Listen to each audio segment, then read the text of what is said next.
আরুষার সবুজ পাহাড় পেছনে ফেলে তারাঙ্গীরের পথে আমরা চলেছি। রাস্তার ধারে একদম গরম গরম ভুট্টা পোড়ানো হচ্ছে।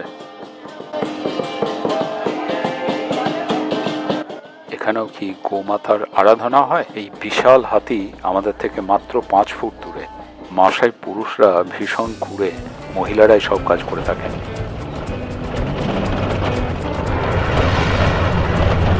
প্রবাসে টুকিটাকির এখনকার পর্বে স্বাগত তারাঙ্গিরে ন্যাশনাল পার্ক থেকে। এইমাত্র আমরা আরুষার থেকে প্রায় 3 ঘন্টা ড্রাইভ করে এসে পৌঁছালাম। আগামী 2 দিন আমরা এই তারাঙ্গিরে ন্যাশনাল পার্কে থাকব। আগের ভিডিওতে যেটা আমরা দেখিয়েছিলাম যে সকালের দিকে আমরা এসেছিলাম আরুষা ন্যাশনাল পার্কে এবং সেখান থেকে লাঞ্চ টাঞ্চ করে আমরা এখন চলেছি তারাঙ্গিরে ন্যাশনাল পার্কের দিকে। গুগল ম্যাপ বলছে এই দূরত্বটা হচ্ছে 180 কিলোমিটার মতো, আর আমাদের গাইড যেটা বলল সময় লাগবে প্রায় 3.5 ঘন্টার উপর। তো আমাদের গাড়ি চলেছে আরুষা শহরের মাঝখান দিয়ে। অ্যাকচুয়ালি এটা ঠিক ডাউন টাউন নয়, একটু ভিতরের দিকে যেতে হয়, কিন্তু ড্রাইভার বলল যে সেখানে এত ভিড় যে ঢোকা যাবে না, তো আমরা ওটা বাইপাস করছি।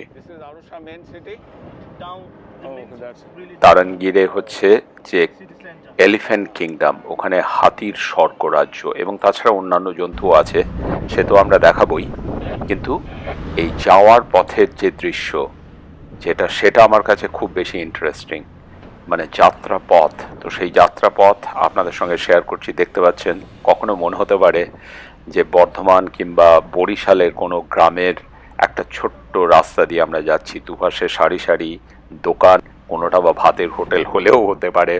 সেই সঙ্গে বাচ্চারা বা স্কুলের ছেলে মেয়েরা বেরিয়েছে, স্কুল থেকে ফিরছে।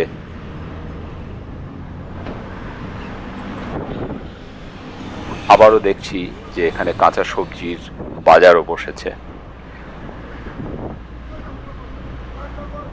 রাস্তার পাশে দাঁড়িয়ে রয়েছে বাজাজ কোম্পানির বিখ্যাত টোটো, এরা অবশ্য বলে টুকটুক।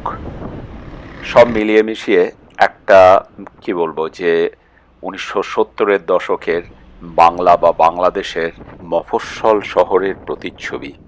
এই যে খোলা ড্রেন, এটাও দেখা যাচ্ছে। তো আমাদের সময় লাগবে, আমরা ড্রাইভারের সঙ্গে একটু খুচখাচ গল্প করব, সেইগুলো আপনাদের সঙ্গে শেয়ার করব। যোগ রাজার দেশের এক মন্ত্রী বলেছিলেন না, নগরের যা কিছু দৃষ্টিকটু বা দৃষ্টিনন্দন সব পাওয়া যায় রাস্তার ধারে। এই রাস্তাঘাট কিন্তু একটা দেশের, একটা সমাজের সোশ্যাল ইকোনমিক ব্যাপারটাকে তুলে ধরে। সেই জন্য রাস্তার চারিপাশটা আপনাদের সঙ্গে শেয়ার করছি, যাতে আমরা ভবিষ্যতে যেসব জায়গায় থাকবো বা থেকে এলাম তার সঙ্গে আপনারা একটু কম্পেয়ার করতে পারেন যে কান্ট্রির রিয়েল ইকোনমিক সিচুয়েশনটা কি। তো আমাদের গাইড যেটা বলছে, এই বাঁ দিকে দেখা যাচ্ছে আফ্রিকান আর্ট মিউজিয়াম এবং গ্যালারি। এখানে বেসিক্যালি আফ্রিকান আর্টের একটা বিশাল এক্সিবিশন আছে, এবং যেদিন আমরা ফিরবো সেরিঙ্গেটি থেকে সেদিন আমরা এখানে আসবো। আর আমাদের যে লাঞ্চ গিয়েছিল বাবুজ কিচেন, সেই বাবুজ কিচেন কিন্তু এখানেই একটা কমপ্লেক্সের ভিতরে। তো সেখানেও বলছে যে আমরা পরের লাঞ্চটা ওই বাবুজ কিচেনের ভিতরে বসেই করব। দেখতে পাচ্ছেন রাস্তার দুপাশে বিক্রি হচ্ছে জিনিস। আমি যেটা লক্ষ্য করলাম, এখানে চাপাতি, তারপরে পোড়ানো ভুট্টা, এইসবগুলো খুব বিক্রি হয়। একটু বেলা হয়ে গেছে, প্রায় 2:30 মতো বাজছে, লোকজন এখানে খাচ্ছে রাস্তার ধারে। আর আমাদের বাঁ পাশে দেখা যাচ্ছে এটা হচ্ছে কফি প্ল্যান্টেশন। আমরা যাবো একবার কফি প্ল্যান্টেশন। তানজানিয়ায় কিন্তু খুব গুড কোয়ালিটির কফি তৈরি হয়। তো যাই হোক, তো চলেছে আমাদের ভ্যান। আমাদের বাঁ পাশে দেখা যাচ্ছে আরুষা এয়ারপোর্ট। অনেক সময় যারা আরুষা থেকে সেরিঙ্গেটি এরকম গাড়িতে না গিয়ে যদি সোজা প্লেনে যেতে চান, তাহলে এখান থেকে প্লেন ধরে জেনারেলি যান। মোটামুটি ছোটোখাটো এয়ারপোর্ট, একদম মাঠের মাঝখানে যাকে বলা যায়, কিন্তু দেখছি বেশ কিছু প্লেন দাঁড়িয়ে রয়েছে ছোটোখাটো। আর আমরা চলে এসেছি মোটামুটি রানওয়ের একদম শেষে।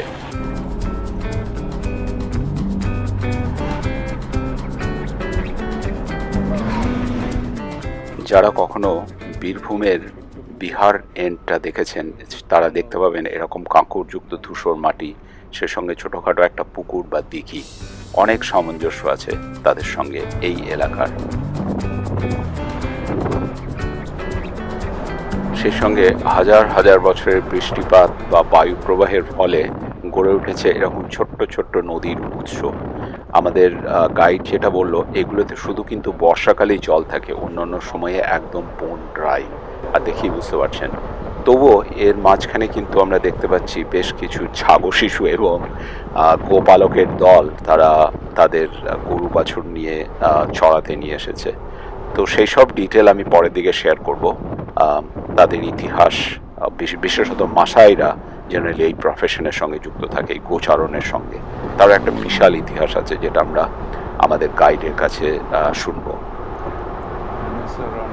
আর একটা কথা বলে নিই, জঙ্গল বলতে, আফ্রিকার জঙ্গল বলতে বিশেষত আমাদের মনে যেটা আসে সেটা হচ্ছে একদম দুর্ভেদ্য জঙ্গল, যেখানে সবুজ গাছের ভর্তি, মানে সূর্যের আলো স্পর্শ করে না, সেরকম কিন্তু নয়। সেগুলো অ্যামাজন বা ট্রপিক্যাল ফরেস্টে হয়। এগুলো ঠিক মানে কোট অ্যান্ড কোট যাকে বলা যায়, জঙ্গল বলা যায় না। এটা হচ্ছে যে মোটামুটি শুষ্ক তৃণভূমি। বর্ষাকালে এখানে আসলে প্রচুর ব্যানা জাতীয় ঘাস জন্মায় এবং সেখানে চিতা বা অন্যান্য বন্যপ্রাণীরা কিন্তু ঘাপটি মেরে লুকিয়ে থাকে। তো দেখা যাক, আপনাদের সঙ্গে সেই সব ডিটেলও শেয়ার করব। কিন্তু বেশিরভাগ বনই এবারে আমরা যেখানে মানে ঘুরছি এই সময়ে এইরকম শুষ্ক থাকবে। একটা জায়গাতে আমাদের যাওয়ার প্ল্যান আছে, আমরা যতটা জানি, সেটা হবে টপিক্যাল টাইপের বনভূমি বা টপিক্যাল টাইপের জঙ্গল। আচরণগত দিকে তো গাধা আমাদের সমাজে প্রচুর দেখি, কিন্তু এখানেও দেখলাম বেশ কয়েকটা রিয়েল গাধা চড়ে বেড়াচ্ছে। আবারও বলি, যতদূর চোখ যায় শুধু ধুধু ধুধু মরুভূমি ঠিক নয়, তৃণভূমি। নিরক্ষরেখার কাছাকাছি থাকার জন্য শুষ্ক এবং তাপে জর্জরিত এই আফ্রিকা, এইটাই রিয়েল আফ্রিকা, যে জন্য এর উর্বর ভূমিতেও কেউ চাষ করে উঠতে পারে না। বাই দ্য ওয়ে, এখন চাইনিজ গভর্নমেন্ট কিন্তু এই রাস্তাটা বানিয়েছে, যে রাস্তাটা দিয়ে আমরা যাচ্ছি। ইটস এ ভেরি স্মুথ রাস্তা। তার পাশ দিয়েও একটা পুরনো রাস্তা বয়ে গেছে, সেটাও আমরা দেখতে পাচ্ছি মাঝে মাঝে। কিন্তু this road is very good, in very good condition I would say. মানে এখানে গাড়ি 100 কিলোমিটার স্পিডে চালাতেও কোনো অসুবিধা নেই। তো গাধা নিয়ে জিজ্ঞেস করাতে আমাদের গাইড যেটা জানালো সেটা বেশ ইন্টারেস্টিং এবং ফ্যাসিনেটিং স্টোরি। এখানে যেটা হয়, এই মাসাই পুরুষেরা যখন বিয়ে করে তখন ওয়ান অফ দ্য ক্রাইটেরিয়া হচ্ছে যে গাধা যৌতুক হিসেবে দিতে হবে, কারণ গাধা হ্যাজ লট অফ ইউটিলিটি। মালপত্র আনা, এখান থেকে সেখানে নিয়ে যাওয়া, গাধার পিঠে সব চড়ানো, এটা একটা বহু পুরনো দিনের অভ্যাস। হাজার হাজার বছরের ধরে গাধা কিন্তু এই জনসমাজের সেবা করে আসছে। তো আমাদের গাইডের মুখেই শোনা যাক এই মাসাইদের ইতিহাস কিছুটা। আমি কিছুটা সংক্ষিপ্ত করে দেব। মাসাই সমাজের নীরব শক্তি হলো মাসাই নারী। ভোরে তারা মাইলের পর মাইল হাঁটেন পিঠে জ্বালানি কাঠের বোঝা নিয়ে, দূরের কুয়া থেকে বা কূপ থেকে জল আনেন মাথাতে ভারী পাত্র রেখে, এবং এমন ভঙ্গিতে হাঁটেন যে শহরের যে কোনো যোগা ক্লাসকেও হার মানাবে তারা। আর ঘরে ফিরে তারা খাবার দাবার বানান, গৃহপালিত পশু দেখেন, বাচ্চাদের মানুষ করেন, আর রঙিন পুঁতির কাজে জীবনের গল্প বুনে রাখেন। প্রতিটি নকশা যেন এক একটা ইতিহাস। তাহলে পুরুষরা কি করে? পুরুষরা জেনারেলি একটু খুঁড়ে টাইপের হয়ে থাকে। তো তারা চাষবাস একদমই করেন না, আর কঠিন কাজ করা তাদের পক্ষে একটু মুশকিল। মানে সেই জন্যই আমাদের গাইড যেটা বলছিল যে দে মাইগ্রেটেড, বা তারা যাযাবর হয়ে এসছে। তারা কোনো মতেই চাষবাসের দিকে মনোযোগী নন। তবে এখন কিছু কিছু ক্ষেত্রে সরকার হয়তো তাদেরকে চেষ্টা করছেন চাষবাসে মনোযোগ দিতে। তো যাই হোক, তো তারা জেনারেলি এই গৃহপালিত পশু, ছাগল, ভেড়া, গরু, গাধাদের নিয়েই ব্যস্ত থাকেন, আর নারীরাই ঘরে বাইরের সব কাজ করে থাকেন। আর মাসাই ছেলেমেয়েরা জেনারেলি স্কুলে যায় না, বাট সাম্প্রতিক বছরগুলোতে তানজানিয়ার সরকার মাসাই শিশুদের স্কুলে আনার চেষ্টা করছে। প্রত্যেকটা গ্রামের কাছেই তৈরি করা হয়েছে স্কুল, বিনামূল্যে প্রাথমিক শিক্ষা, এমনকি খাবারের ব্যবস্থাও করে দেওয়া হয়। তবুও ঐতিহ্যের ডাক খুবই প্রবল। বইয়ের সঙ্গে গরু ভেড়ার পাল সামলানোর ভারসাম্য রাখা অত সহজ নয়। এই মাসাইরা কিন্তু এক ধরনের যাযাবর। যখন যেখানে সবুজ ঘাস থাকে সেখানে তারা এই গৃহপালিত জন্তুদের নিয়ে চলে যায়।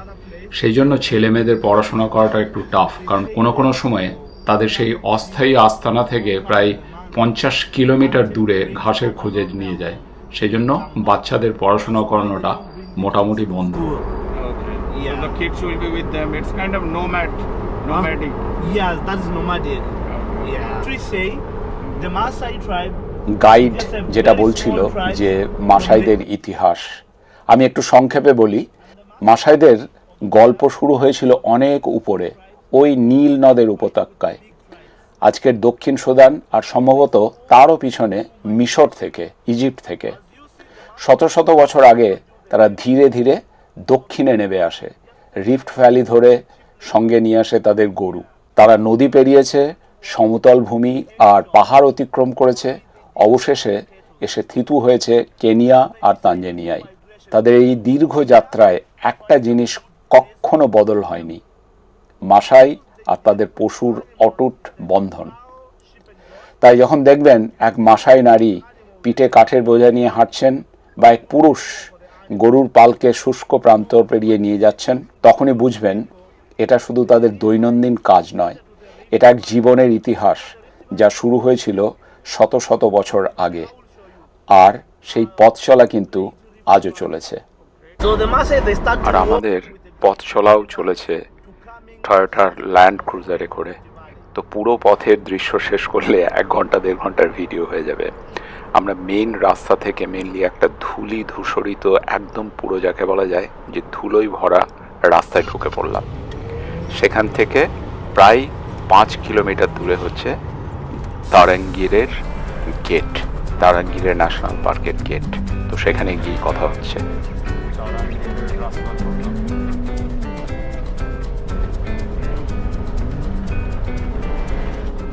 তো অবশেষে প্রায় 3 ঘন্টা ড্রাইভ করে আমরা পৌঁছে গেলাম তারাঙ্গিরে ন্যাশনাল পার্কের গেটে। গেটটি একটা বাওবাব গাছের পাশেই। অ্যাকচুয়ালি বিকেলের দিকে পার্কে ঢোকার একটা টাইম বেঁধে দেওয়া আছে, সেই সময়ের পরে আর কেউ পার্কে ঢুকতে পারে না। আই থিঙ্ক আমার ড্রাইভার ট্রাই করছে ওই টাইম লাইনটাকে মিট করার জন্য। আমার মনে হচ্ছে বোধহয় 4টে নাগাদ পর্যন্ত অ্যালাউ করবে। তো যাই হোক, আমরা কিন্তু পৌঁছে গেছি। এবার আমাদের গাড়ি থেকে নামার পালা এবং একটু কফি তৃষ্ণা মেটাতে হবে। Yeah. If anyone want to go washroom, that small building is back over there. Our plan we just drive it direct to the hotel. Yeah, because it's really. আমরা সবে এসে পৌঁছেছি তারাঙ্গিরে ন্যাশনাল পার্কের গেটে, কিন্তু আমাদের যেটা হোটেল সেটা একদম ডিপ ইন দ্য সাফারির মধ্যে, তারাঙ্গিরের ভিতরে। এখান থেকে প্রায় 40 কিলোমিটার ভিতরে। তো আমাদেরকে যেতে হবে, প্রায় 1 ঘন্টা লাগবে। আর ড্রাইভার যেটা বলছে, এখন যেহেতু সূর্যাস্ত হচ্ছে সেজন্য প্রচুর অ্যানিমেল রাস্তায় বেরোবে। তো আমাদের যাওয়ার পথে আমরা সেগুলো দেখব। এগুলো দেখছেন তো, এগুলো একটা ভ্যারাইটির বাবলা গাছ, বিশাল বাবলা গাছ। বাবলা গাছকে এখানে বলা হয় আকাশিয়া ট্রি। রাস্তার ধারে হাজার হাজার আকাশিয়া ট্রি দুপাশে। এটা কি বলুন তো, কেউ কি জানেন এটা কি? আর আমার পিছনে যেটা দেখছেন, এটা হলো টারমাইট নেস্ট, বাংলায় যাকে বলা যায় উই পিঁপড়ের ডিবি। আমি এটাকে পিঁপড়ের ডিবি হিসেবেই রেফার করছি। পিঁপড়ের ডিবে আগে বর্ধমানে গ্রামের দিকে দেখেছিলাম পিঁপড়ের ডিবি, কিন্তু এরকম বড় ডিবি কোনোদিনই দেখিনি। এটা থেকে একটা শিক্ষণীয় ব্যাপার যেটা হচ্ছে, পিঁপড়ে তো কত ছোট দেখেছেন, সেই পিঁপড়েরা যদি এইরকম জিনিস তৈরি করতে পারে, মানে সমবেত প্রচেষ্টায় তারা এরকম একটা ডিবি যদি তৈরি করে, তাহলে মানুষ সমবেত হয়ে মানে জয়েন্ট ফোর্সে কি না করতে পারে, সেটাই হচ্ছে একটা শিক্ষণীয় ব্যাপার। তো যাই হোক, আগামী 2 দিন মানে 2 রাত আমরা এখানে থাকছি এই তারাঙ্গিরে ন্যাশনাল পার্কের ভিতরে। আরুষা ন্যাশনাল পার্ক যেমন ছোট, এই তারাঙ্গিরে ন্যাশনাল পার্ক কিন্তু তার থেকে কয়েক গুণ বড়, এবং এখানে varieties of animal also should be more. তো আমাদের ট্যুর গাইড মোটামুটি পারমিশন নিচ্ছে। ইন দ্য মিন টাইম আমরা একটু ঘুরে আসি। এখানকার কফি শপ থেকে একটু আইসক্রিম কিনে খেতে খেতে এই নীল পাখি সুপার স্টারলিংকে দিয়েছিল। তো দেখলাম এসে বেশ মজা করে খাচ্ছে। আর আমি একটু গুগল করে দেখলাম এই পাখিগুলো খুব অ্যাগ্রেসিভ, মানে সবসময় লজের কাছে এবং গাড়ির কাছাকাছিও চলে আসে। Oh my god, he is enjoying. Tarangire, the river of the warthogs. So এখন তারাঙ্গিরেতে স্বাগত সবাইকে। আমরা এইমাত্র ঢুকে পড়লাম তারাঙ্গিরে ন্যাশনাল পার্কে। আমাদের গাইড যেটা বলছে এখানে প্রচুর বড় বড় হাতি, চিতা, তারপরে giraffe, lion, leopard, wolf, there is no wolf here, মানে এখানে নেকড়ে নেই, but will see all kind of animals. And এটা বিখ্যাত হচ্ছে বড় বড় হাতি এবং এই বাওবাব ট্রির জন্য। ওকে, উই গট দ্য জিব্রাস। একদম বলতে বলতেই চলে এসছে, এক পাল জিব্রা এবং খুব কাছে। The cheetahs love this bush, right? এরকম ঘন বেনা বনে চিতাবাঘেরা লুকিয়ে থাকে। আমাদের যদি কপাল ভালো থাকে তাহলে হয়তো একটা দেখতেও পাবো।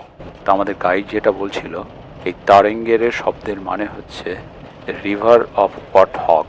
ওয়াটহগ হলো বন্য শুয়োর, যারা এখানকার যে তারেন মানে নদীতে জল খেতে আসতো, সেই অনুযায়ী নাকি এই পার্কটার নাম হয়েছে তারেঙ্গেরে। তারেঙ্গেরের আয়তন হলো 2850 স্কোয়ার কিলোমিটার এবং তানজানিয়ার 6th লার্জেস্ট ন্যাশনাল পার্ক। তো আমাদের হোটেল বা রিসর্টটা এখান থেকে প্রায় 1 ঘন্টা দূরে। আমরা যাচ্ছি, যেতে যেতে আশা করছি অনেক জন্তু জানোয়ার দেখতে পাবো। চারিদিকে শুধু বাওবাব ট্রি। আমাদের সামনেই বিশাল একটা বাচ্চা হাতি, ও দুটো বাচ্চা হাতি। ও মাই গড,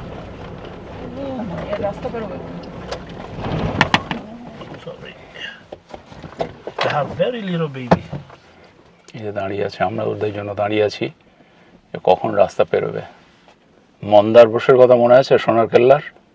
সে বলেছিল তাঙ্গানিকাতে হাতির দাঁতের ব্যবসা করতে এসেছিল। এই সেই হাতি, দাঁতও আছে। ক্রসিং এখানে এই হাতির দুটো বাচ্চা আছে।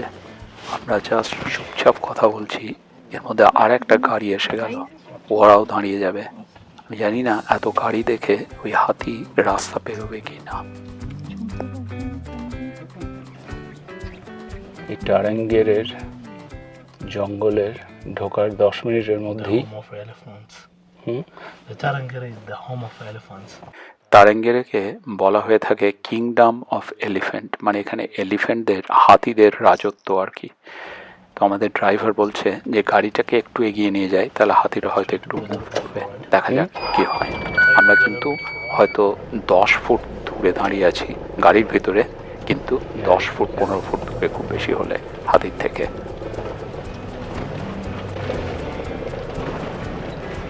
ও মাই গড, দুটো বেবি আছে, baby. Oh my god, this is wonderful.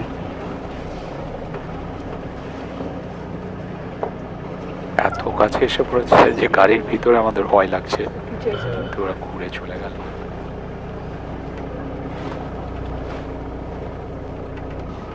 Okay, guys? Yep. Great. এখন আমাদের সামনে দেখা যাচ্ছে সেই বিখ্যাত আফ্রিকার বাওবাব গাছ। এ নিয়ে কত রূপকথা, কত উপকথা আছে।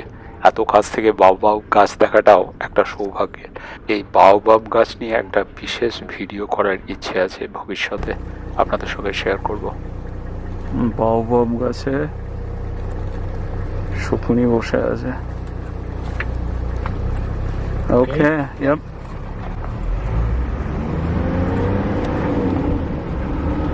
There are some other animal which eating the poop of elephant. Do you know the dung beetle? Dung beetle, yeah. They're just coming to the dung of elephant. আমাদের সামনে আবারও দুটো হাতি একদম রাস্তার ধারে। আর আমাদের গাইড এখন হাতির গু বা পায়খানা সম্বন্ধে বলছে একটা ইন্টারেস্টিং এবং ফ্যাসিনেটিং তথ্য।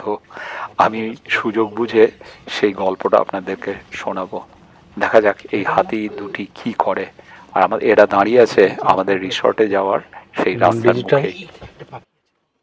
আর আমাদের গাড়ি দাঁড়ানো দেখে অন্যান্য টুরিস্ট গাড়িরাও এসে এই হাতির সামনেই দাঁড়াচ্ছে।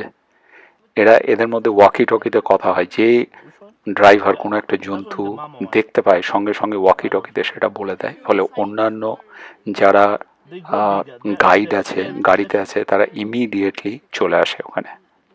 Yeah, this with the female somehow smaller. আর এখন আমরা দেখতে পেলাম আফ্রিকার বিখ্যাত পুরুষ ইম্পালা, মনে হচ্ছে একটু আহত হয়েছে কোনো কিছুতে হাঁটা চলা দেখে। ও চলেছে যেখানে এক পাল মহিলা ইম্পালা আছে তাদের দিকে। এই যে আমরা ইম্পালা দেখতে পাচ্ছি। ইম্পালার বাংলা কি কি হরিণ? বলগা হরিণ? না,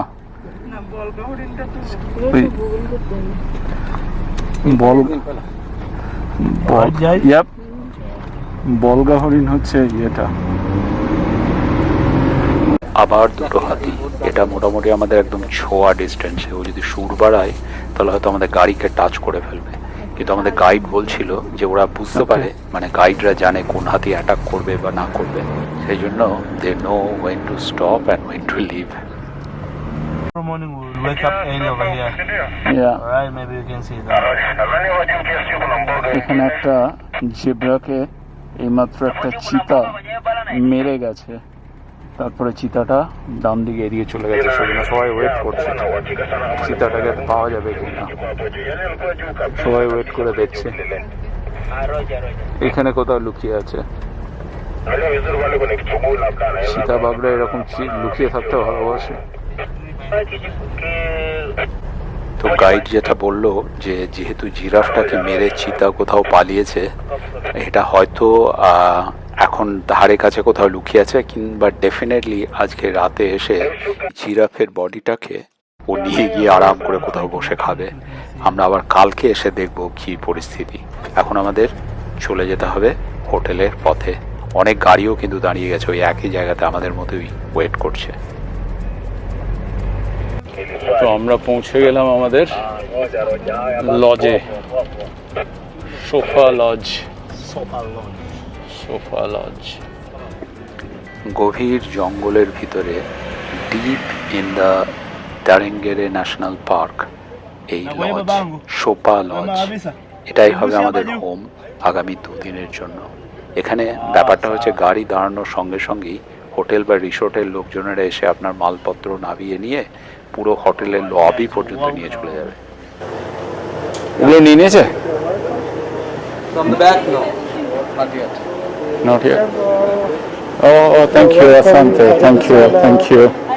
So they greeted us with cold towel. যা ধুলো ছিল। What juice is this? Be as a tropical fruit, papaya, melon, juice, karibu Okay. sana. Okay. Thank you. Asante sana. This my father.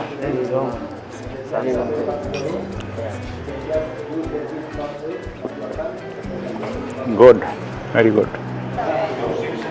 Hotel checking process was really smooth, মানে একদম যাকে বলা যায় মাখনের মতো।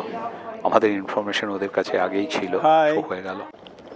এক একটা করে কুড়ে ঘর আমাদের লজে যাচ্ছে। এখানে এদের এরকম 70টা টোটাল ঘর আছে। আমরা যে লজে এসেছি কল সোফা লজ, একদম তারেঙ্গেরের ভিতরে একদম ডিপ। এইটা হচ্ছে আমাদের লজ। ওপর তলায় 60 আর 61।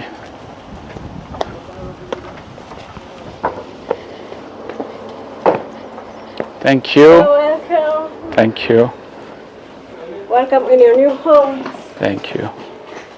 লজে একটা রুম ট্যুর দিয়ে দিই। এখানে ঢুকেই আছে একটা স্মল কিচেন টাইপের, এখানে কফি টফি আছে।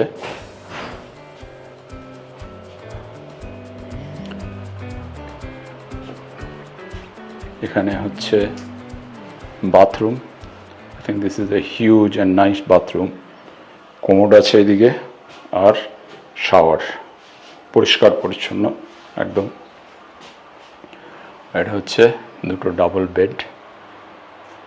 এগুলো হচ্ছে মসকিউটো নেট, মানে মশার জন্য। একটু পরে এসে ওরা 7টার সময় এসে এই মশারি টাঙিয়ে দিয়ে চলে যাবে। আর এই পাশে আছে ব্যালকনি, এদিকে আছে ব্যালকনি। এটা হচ্ছে সেই আকাশিয়া গাছ, বাবলা গাছের জঙ্গল। এদিকটাতে জঙ্গল আছে, ওইখানে সুইমিং পুল টুল আছে। তো আগামী 2 দিন আমরা এখানে থাকবো। কাল সকালে উঠে যাব আবার গেম ড্রাইভে, এই তারাঙ্গীরের গেম ড্রাইভে। অলরেডি আমরা প্রচুর কিছু দেখে ফেলেছি আসার সময়ই, কারণ গেট থেকে এখানে আসতে প্রায় 1 ঘন্টা লাগলো। রাস্তায় যা কিছু দেখেছি সেগুলো হয়ে গেছে। এবার আমরা যাব একটু পরে ডিনার করতে। সেই ডিনারের কিছু দৃশ্য আপনাদের সঙ্গে শেয়ার করব রাতে শুতে যাওয়ার আগে। এখন আমরা যাচ্ছি ডিনার করতে। একটা ইন্টারেস্টিং ব্যাপার হলো, একজন অ্যাটেন্ডেন্ট সব সময়ে আমাদের এই কটেজের সামনে দাঁড়িয়ে আছে। যেই মাত্র আমরা বেরোলাম, সঙ্গে সঙ্গে পিছনে সার্চ লাইট নিয়ে বা টর্চ লাইট জ্বালতে জ্বালতে আমাদেরকে নিয়ে চলেছে ওই ডাইনিং হলের দিকে। এদের আতিথেয়তা ইজ মানে একটা অন্য লেভেলের যাকে বলা যায়। সেই জন্যই এত লোক আসে এবং এত এক্সপেন্সিভও। চলো আমরা এদিকে ভিতরে দিয়ে যাই নাকি? সবাই তো এখানে সপ্তাহে খায়, এখন আমরা এসেছি ডিনার করতে। ডিনার টেবিলে সোপা লজের ডিনার টেবিলে আমরা এখন। এই যে হচ্ছে আমাদের থেকে নিয়ে আমি ছবি খাবার। ফার্স্ট রাউন্ডে এসছে স্যালাড, শ্রিম্প স্যালাড। বাহ, ভালো খেতে তো, দুর্ধর্ষ স্যালাড।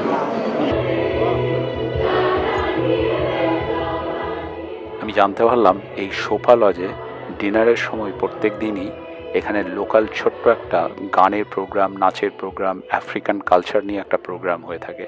তো এখন সেটা শুরু হয়েছে, ইতিমধ্যে আমাদের ডিনার আসছে। আমি জানি না এই গানটায় কোনো কপিরাইট ক্লেম আসবে কি না। যদি না আসে তাহলে আপনাদেরকে গানটি শোনাবো।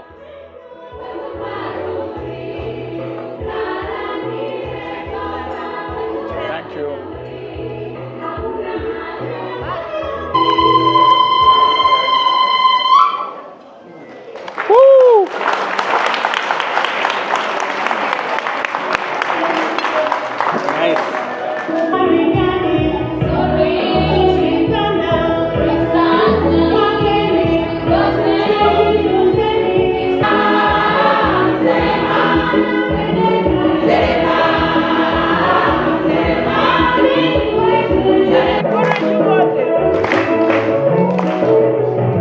এটা হচ্ছে আমার ডেজার্ট। ডেজার্টে আছে পাইনাপল, ওয়াটারমেলন, ক্যান্টালুপো, স্ট্রবেরি আর আঙ্গুর। পুরো হেলদি, ডেফিনেটলি গুড কোয়ালিটির আপেল। ইয়েটা ফ্রুট স্ট্রবেরি। তো পেটটি পুড়ে ডিনারটি শেষ করে আমরা এখন চলেছি আমাদের কটেজের দিকে। এই আলো আঁধারির মধ্যে দিয়ে আমরা হেঁটে চলেছি। এই যে দেখতে পাচ্ছেন, এদিকে আলো আছে এবং এখানে টর্চ নিয়ে একজন আমাদের সঙ্গে সঙ্গে আছে, আলো দেখিয়ে দেখিয়ে নিয়ে যাচ্ছে। তো আশা করছি আজকের এই এপিসোড আপনাদের ভালো লেগেছে। যদি ভালো লেগে থাকে তাহলে লাইক, শেয়ার এবং সাবস্ক্রাইব করবেন। আর ধন্যবাদ সঙ্গে থাকার জন্য। পরে দেখা হবে, বাই। আবার আগামীকাল দেখা হবে গেম ড্রাইভে।